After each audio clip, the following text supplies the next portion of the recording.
Well, hello again, and welcome. I know that yesterday we talked a little bit about, and you actually learned a little about bleeding Kansas. So just a real quick review here, just because it is important leading into the next thing. So this individual slide should hopefully be review. Uh, but one of the main things, as you remember, the Kansas-Nebraska Act allowed for slavery to be decided by popular sovereignty.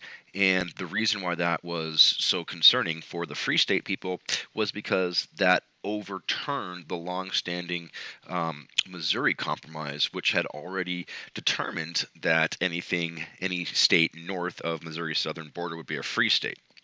However, with that in the past and the idea of popular sovereignty, meaning the people are going to vote, there now became a race to see how many people from each side, from either the free soilers, who are anti-slavery, or the pro-slavery groups, who could get there more quickly, who could get people into that territory and able to vote. And of course, the vote is popular sovereignty. Now, there was a lot of violence on both sides, so this is not an issue where one side is picking on another side or anything like that. So there's not really any innocent people per se. Of course, you could always easily make the argument that the people who are fighting against slavery are clearly have the upper moral high ground, which is very fair. But in terms of perpetrating violence, that was a certainly on both sides. Well, in 1855 elections, which was going to decide the legislature or the lawmaking body of the Kansas-Nebraska Territory, it is not yet a state. You had thousands of the pro-slavery Missourians, who were nicely called border ruffians, fraudulently, meaning it was illegally, voted in the election for a pro-slavery legislature. And the border ruffians, these people used the sort of violence. They intimidated, they harassed, even killed many free soilers. And so basically, what this means is that you had people from Missouri moving in and coming into the area of the Kansas Nebraska territory and trying to intimidate, harass, kill the people who were anti slavery. And of course, the free soilers just didn't sit there and say, oh, okay, well, whatever you say, we'll do it, don't hurt us. The free soilers, in turn, harassed and killed many pro slavery people. I think some of you had already mentioned, you learned about John Brown and his sons and the damage that they did to the pro-slavery forces in Nebraska. But all this blood and spilling of blood and death led to the term "bleeding Kansas." So that's the review there.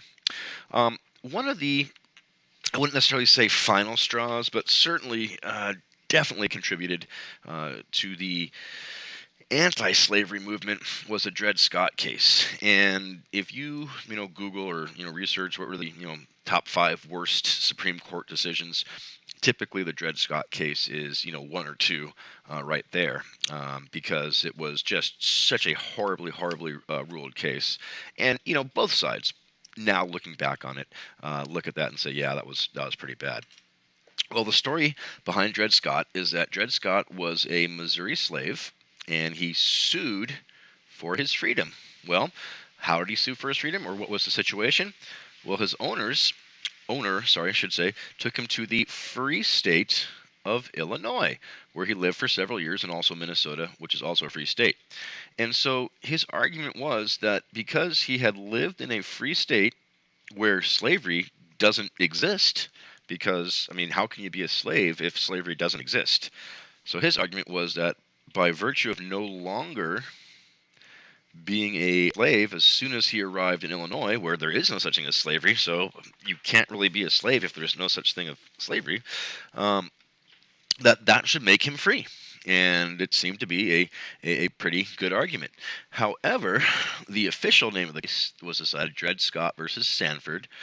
There were some questions, some pretty important questions that had to be answered.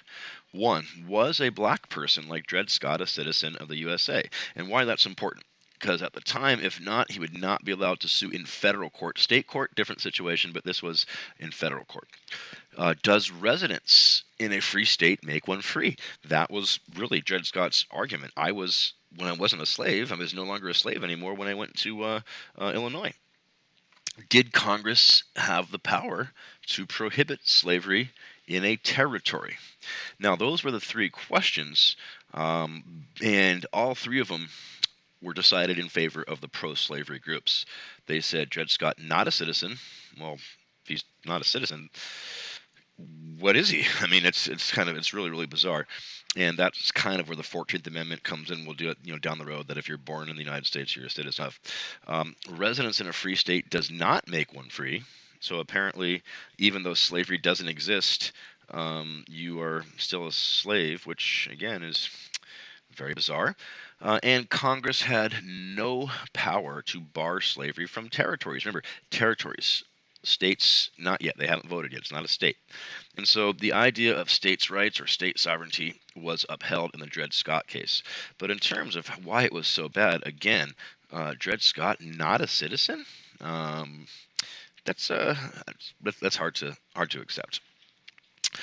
Finally, for today, once Kansas sort of was getting ready to vote on a constitution, because of course to be included in a state and everything like that, you had to have your own constitution. And they, in 1857, remember this is very close. Civil War starts in 1860. In 1857, Kansas voted on a pro-slavery constitution, a very draconian. That's a nice word to use. It means very harsh pro-slavery constitution. Now it was defeated by thousands of votes. President Buchanan, at the time, another president, tried to force the Lecompton Constitution through despite its clear defeat by the voters.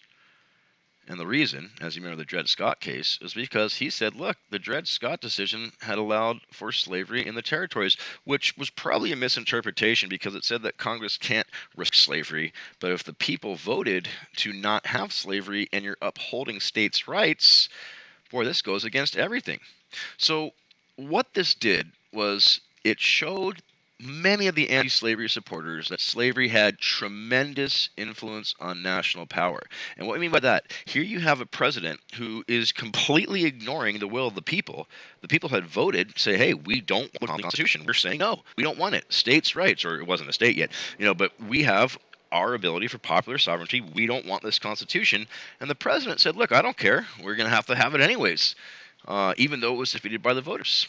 And the idea that the president was willing to do something like this really showed a lot of the anti-slavery people, wow, slavery really has, or I should say the pro-slavery groups really have a tremendous amounts of influence in national politics. Ultimately, however, I guess the good news is that Kansas would enter the Union as a free state. But as I said, we are getting closer and closer and closer to the Civil War. All right, that's it for today. Thank you so much.